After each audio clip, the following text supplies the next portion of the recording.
Hi, I'm Jane, and together with Jodes, we are two proud feminists passionate about female empowerment.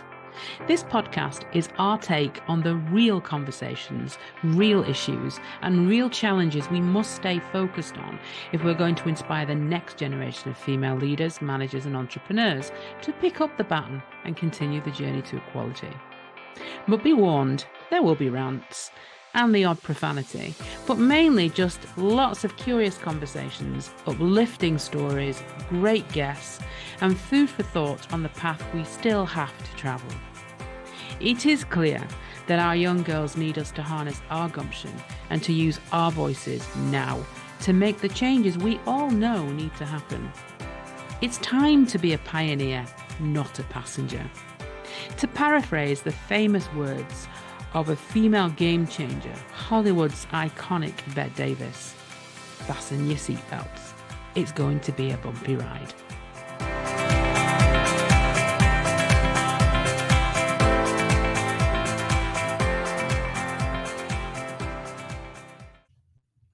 Hello, hello, hello. Welcome back to Jane and Jodes on One. Real women, real conversations, real issues. Today, we're back with episode 4 of series 1 of our podcast. And today we're going to be discussing another key question, which is, why does family and home continue to be a woman's responsibility? Ooh. Now, I'm going to start today with a bit of a story because this was something that kind of has stuck out for me quite a bit through my own career and life as a mum and, person who runs a home, I suppose. In that my job has primarily been one that means I go away a lot, whether it was in my good old corporate days. I started to travel a lot when I was doing that. And then even as I went self-employed kind of 12 years ago, most of my work would be done somewhere else in the country. And, I'd rock up on a client's site, I'd meet the group or the person that I was working with that day. We'd have a little bit of chit chat, how's it going? And I could guarantee, in fact, if I got a quid for every time I got asked one particular question, I'd be a millionaire by now. And I wonder if you can guess what it is. You might take a bit of time, but I'll just answer it for you.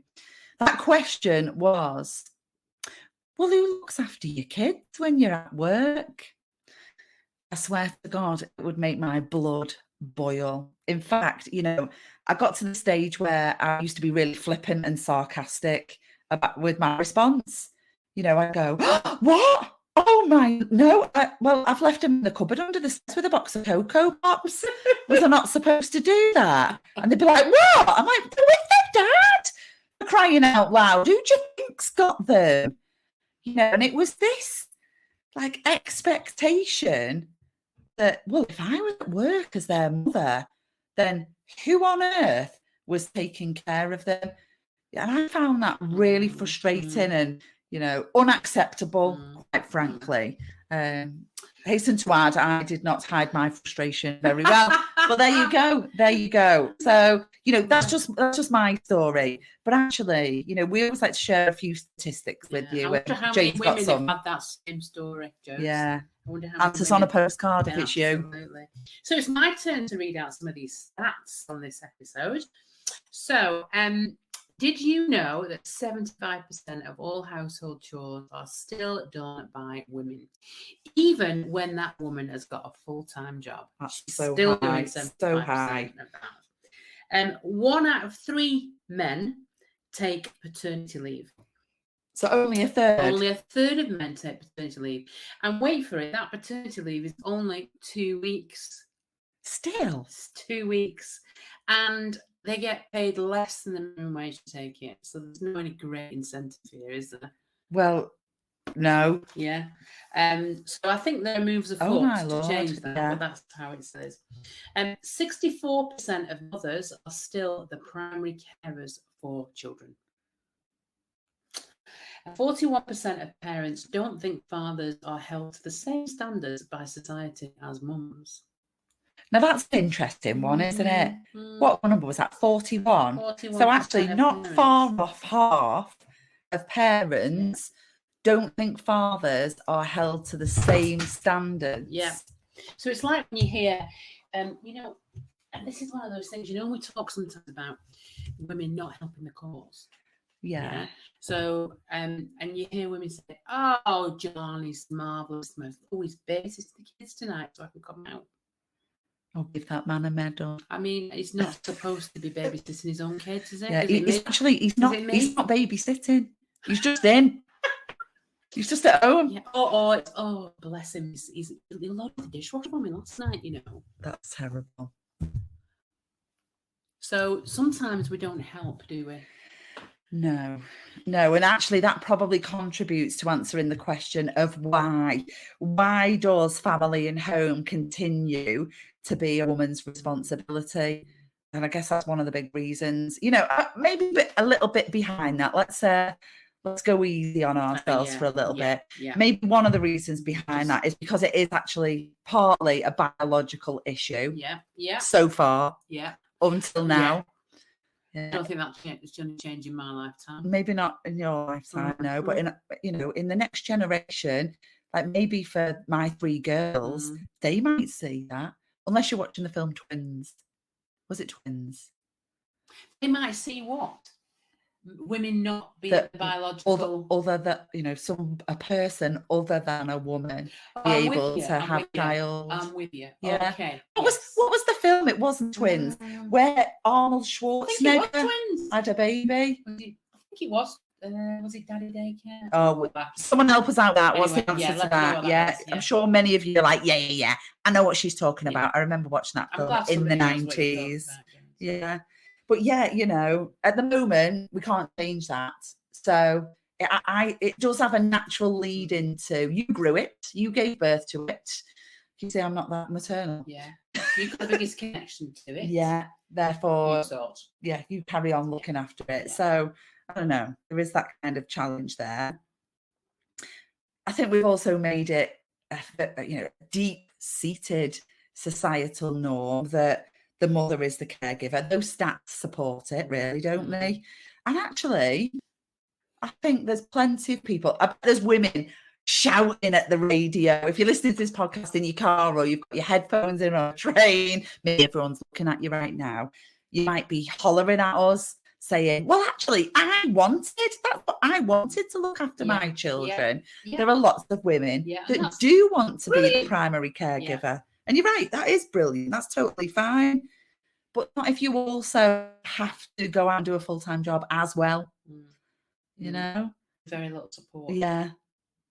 That's when you're carrying the whole load. Yeah. We're not donkeys. And it shouldn't happen to donkeys either. So kind of that leads us to this have it all and do it all thing, doesn't it? So, I remember many, many times, it's like kind of like a granddad saying to you, well, darling, well, dear, you wanted it all. Now you can have it. What are you going to do now? Yeah, now you can have it. And my 2 questions about that. I don't know what it is. Yeah. I don't remember asking for it. Okay. But what I've come to realize is what that means is that if you want to have it all, you have to do it all. So you can have a job, but you can't give up all the stuff at home. So you go out, knock yourself out, love. Go and be, the chairman of wherever. The chairwoman. Go and be an entrepreneur, run a multi-million-pound business, but there's still washing up to do, yeah? And there's still washing to put on. And, you're still responsible for all of that as well. Yeah. And a lot of that's unspoken, right? It's unspoken. It's not that there's somebody at home hollering that at you. To you. It's just who else is going to do it because nobody else is stepping up. That's it. We carry that mental load of the home, don't we? And the emotional load of the home that, well, if we don't think about it, nobody else will. Yeah. And it's almost like, we've spoken about this before, and this is definitely something that I'm going to say I fall foul to because I wish this wasn't about me sometimes, but it is. And I think this is something that many people listening will identify with, is that little saying, well, if you want a job doing properly, do it yourself. If I have to think about it for you. I have this conversation with loads of my friends.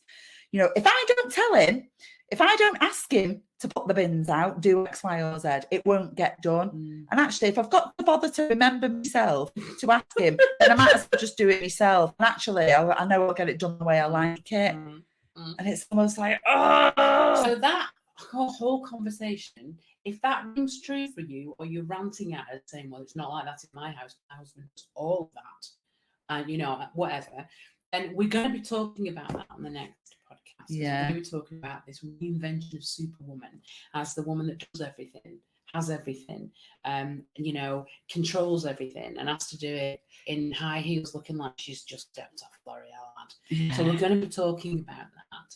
But I think one of the things that we need to do is to break the pattern. We need to break the pattern. You know, how do we stop doing this? How do we...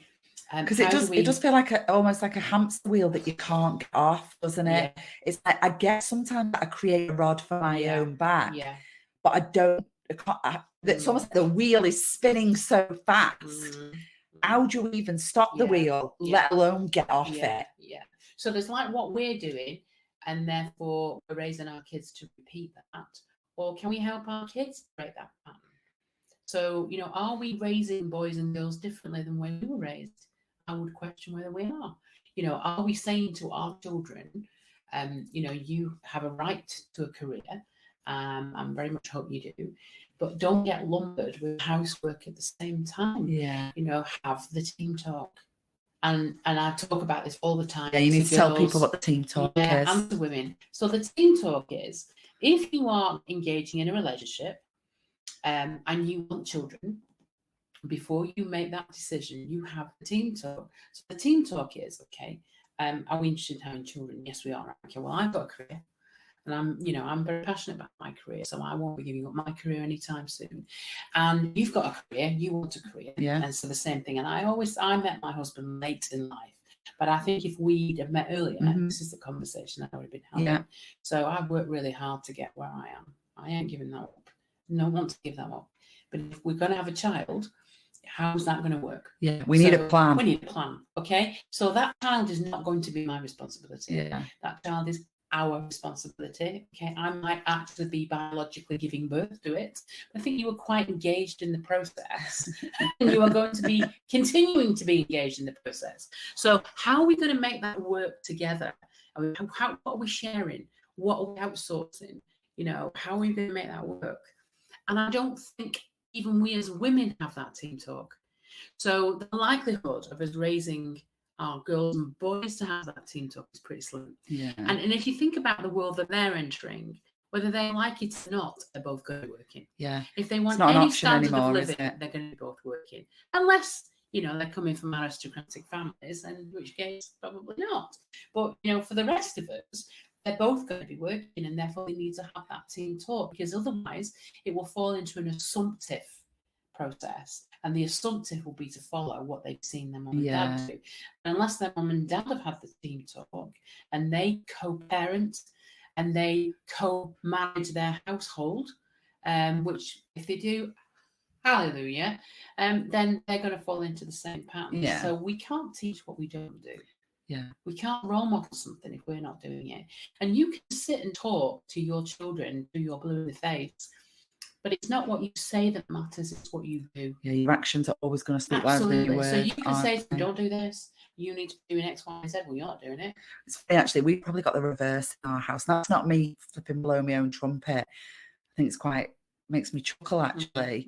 You know, because I've always kind of worked away, my kids have got used to me not being there a lot of the time, you know, and that my husband, and he's more than happy to, because actually we do share the load and we do co-parent. We did have that talk.